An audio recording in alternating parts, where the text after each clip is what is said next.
Hello প্রিয় student, আশা করছি তোমরা সকলেই ভালো আছো এবং সুস্থ আছো। আজ আমি তোমাদের রূপনারায়ণের কুলে এবং আমি দেখি যতগুলো কবিতা রয়েছে প্রতিটা কবিতা থেকে কিছু সাজেশন ভিত্তিক প্রশ্ন তোমাদের সাথে আমি আজকে শেয়ার করব। আজকে আমি শুধুমাত্র প্রশ্নগুলোই দেবো, উত্তরগুলো যদি তোমাদের লাগে তো তোমরা কমেন্ট করবে, তখন পরে দেওয়া যাবে। তো চলো দেখে নেওয়া যাক কী কী প্রশ্ন রয়েছে। দেখো, প্রথমেই রয়েছে রূপনারায়ণের কুলে কবিতাটি থেকে। 1 নম্বর প্রশ্ন হচ্ছে, রূপনারায়ণের কুলে জেগে ওঠে কবি কি জানলেন।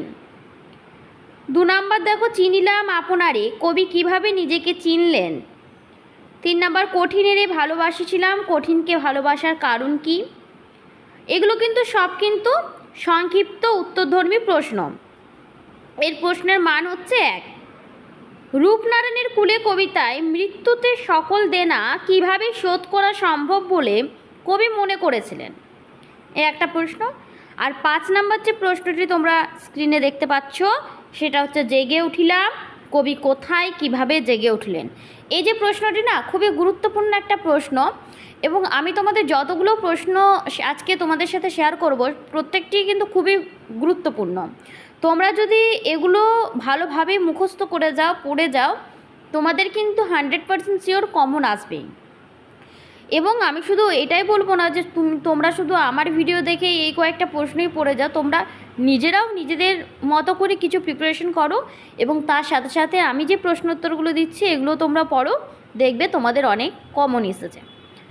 তারপরে দেখো, এগুলো যে প্রশ্নগুলো বলবো সেগুলো কিন্তু বড় প্রশ্ন, অর্থাৎ মান 5-এর প্রশ্ন। 3-এর 1, আর রূপনারায়ণের কুলে কবিতাটির নামকরণের সার্থকতা।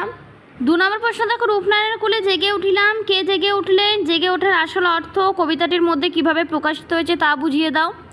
3 নম্বর দেখো, জানিলাম এ জগৎ স্বপ্ন নয় রূপনারায়ণের কুলে কবিতা অবলম্বনে কবির ভাবনা তাৎপর্য লেখো।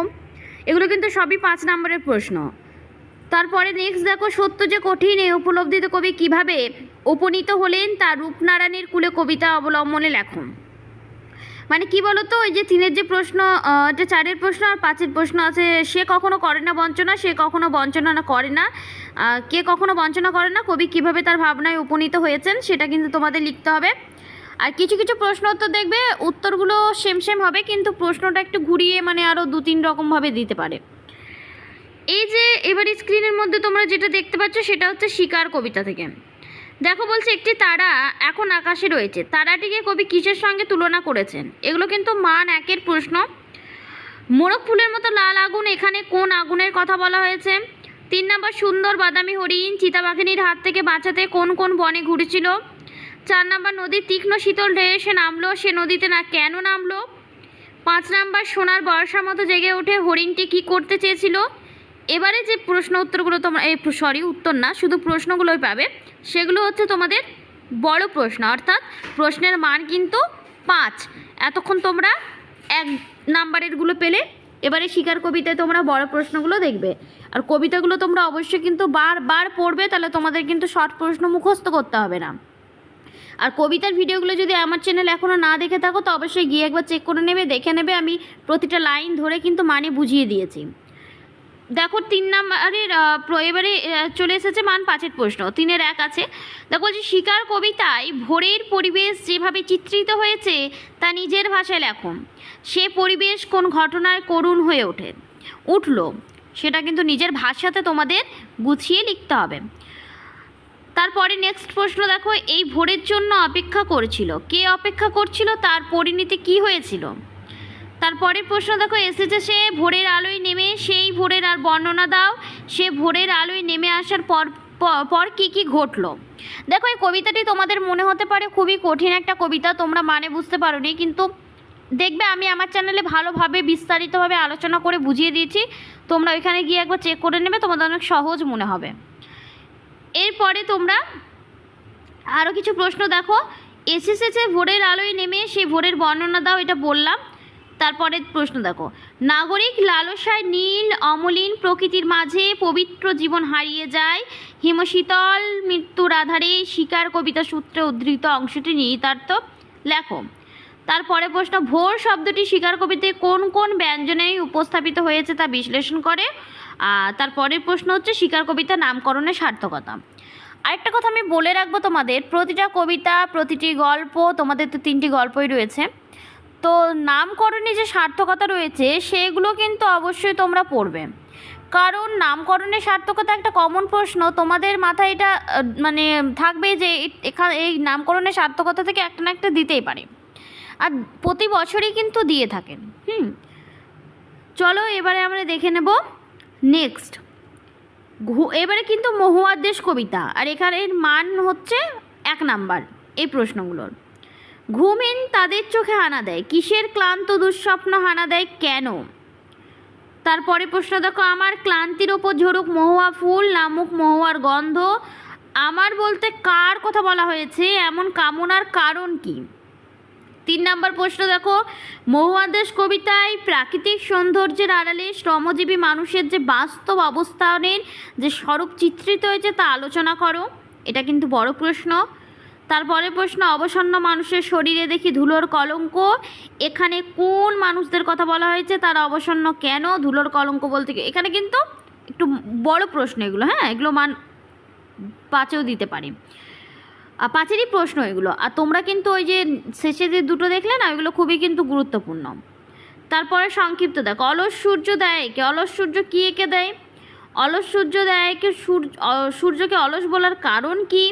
বা দেখো, ধোয়ার বঙ্কিম নিঃশ্বাস কিভাবে কবির কাছে আসে। তারপরে যে দুটো দেখতে পাচ্ছ আর ওগুলো কিন্তু তোমরা একটু অ্যাভয়েড করো, এগুলো একটু ভুল হয়ে গেছে। তারপরে প্রশ্ন দেখো, মেঘমদির মহুয়ার দেশ কোনটি, এগুলো কিন্তু মান 1-এর প্রশ্ন, দেখো আমি ওপরে লেখাই আছে। তারপরে দেখো, নামুক মহুয়ার গন্ধ, কোথায় মহুয়ার গন্ধ নামার কথা কবি বলেছেন। শর্ট প্রশ্ন না, তোমরা প্রতিটা প্রশ্ন ভালোভাবে খুঁটে খুঁটে পড়বে। তারপরে দেখো, বহুদিন জঙ্গলে যায়নি, জঙ্গলে না যাওয়ার ফল কি হয়েছে, কোন কবিতার বলো তো এটা? তোমাদের মনে আছে? এটা হচ্ছে আমি দেখি, শক্তি চট্টোপাধ্যায়ের আমি দেখি। আমি কিন্তু প্রতিটা কবিতা ভালোভাবে তোমাদেরকে পড়িয়েছি, তোমরা একবার গিয়ে চেক করে নেবে, অনেক সহজ মনে হবে। তারপরে প্রশ্ন দেখো, বহুদিন শহরেই আছি, শহরে থেকে বক্তা কী উপলব্ধি করেছেন। তারপরে দেখো, সবুজের অন্টন ঘটে কোথায় কেন। তারপরে আমি দেখি কবিতায় কবির চোখ ও দেহ কী কামনা করেছে, কি কামনা করেছে হয়ে গেল। এবারে কিন্তু যে প্রশ্নগুলো দেখতে পাচ্ছ এগুলো কিন্তু রচনাধর্মী, অর্থাৎ প্রতি প্রশ্নের মান হচ্ছে তোমাদের 5। কি আছে দেখো, 1 নাম্বার, শহরের অসুখ হাঁ করে কেবল সবুজ খায়, শহরের অসুখ কি, এই সবুজ দূর করার জন্য কবি কি করতে চেয়েছেন। এটা কিন্তু খুবই গুরুত্বপূর্ণ একটা প্রশ্ন। তারপরে দেখো, এখানে যতগুলো প্রশ্ন আছে না খুবই গুরুত্বপূর্ণ, তোমরা একটু জোর দেবে আমি দেখি কবিতাটির ওপর। ওই সবুজের ভীষণ দরকার, ওই সবুজ বলতে কি বোঝানো হয়েছে, তার দরকার কেন।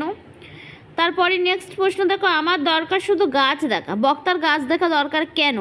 এগুলো কিন্তু সব বড় প্রশ্ন, অর্থাৎ মান 5-এর প্রশ্ন। তোমরা কিন্তু এখান থেকে একটু জোর দেবে, কারণ এই কবিতাটি খুব একটু কঠিন নয়। এবারে তোমরা চলে এসেছো ক্রন্দনরত জননীর পাশে কবিতাটি। কি আছে দেখো, 1 নাম্বার প্রশ্ন, এখন যদি না থাকি বলতে কার পাশে কখন না থাকার কথা বলা হয়েছে। 2 নাম্বার, কেন ভালোবাসা, কেন বা সমাজ, কিসের মূল্যবোধ, কোন মানসিক যন্ত্রণা থেকে কবি কথা বলেছেন।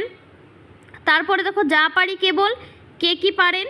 এইরকম একটা প্রশ্ন দিয়ে দিলে তোমরা ভাববে কথা থেকে দিয়ে দিয়েছে, কিন্তু এই যে ক্রন্দনরত জননীর পাশে কবিতাটিও খুবই সুন্দর একটা কবিতা। 4 নাম্বার দেখো, সেই কবিতায় জাগে আমার বিবেক, বিবেকের কিসের সঙ্গে তুলনা করা হয়েছে। আর ক্রন্দনরত জননীর পাশে থাকতে না পারলে কবির কি একটা মনোভাব সেটা তোমাদের লিখতে হবে। এই প্রতিটা কবিতারই শর্ট প্রশ্নগুলো তোমরা মন দিয়ে কিন্তু পড়বে। এবারে চলে এসেছি কিন্তু রচনাধর্মী প্রশ্ন উত্তর, অর্থাৎ তোমাদের প্রশ্নের মান হচ্ছে 5। দেখো, ক্রন্দনরত জননীর পাশে কবিতায় কবি জননীকে ক্রন্দনরতা বলেছেন কেন, এই পরিস্থিতিতে কবি কি করা উচিত বলে মনে করেছেন। 2 নাম্বার, আমি তা পারি না, কে পারেন না, যা পারি কেবল, কবি কি পারেন। তারপরে দেখো, আমি তা পারি না, না পারার বেদনা কিভাবে কবিকে আলোড়িত করেছে তা কবিতাটিতে অবলম্বন করো। আর 4 নাম্বার যে প্রশ্নটি দেখছো এটাই কিন্তু লাস্ট প্রশ্ন, এটা হচ্ছে ক্রন্দনরত জননীর পাশে কবিতাটির নামকরণের সার্থকতা বিচার করো। আমি তো বললামই প্রতিটা কবিতা নামকরণের সার্থকতা তোমরা পড়বে, তার মধ্যে এই যে 2টো কবিতা থেকে নামকরণের সার্থকতা আমি বলে দিলাম, এগুলো তোমরা অবশ্যই পড়বে। তোমরা কয়েকটি প্রশ্ন ভালোভাবেই করে যাও, কয়েকটি তো নেই, অনেকগুলোই প্রশ্ন আছে। আজ তো শুধুমাত্র আমি তোমাদের সাথে আলোচনা করলাম শুধু প্রশ্নগুলো, যদি উত্তর দিতে যাই না তাহলে অনেক বড় একটা ভিডিও হয়ে যাবে। আর তোমাদের যদি প্রশ্নের এই সমস্ত প্রশ্নের উত্তরটা চাই তো অবশ্যই একটা কমেন্ট করবে, আমি কিন্তু যথাসম্ভব চেষ্টা করব তোমাদের সেই উত্তর দেওয়ার। তাহলে আজকে আমার এই ভিডিওটি এই পর্যন্তই থাকলো। তোমরা সকলেই ভালো থাকবে, সুস্থ থাকবে। আমি নেক্সট ভিডিও কিন্তু তোমাদের জন্য খুব শীঘ্রই নিয়ে আসবো।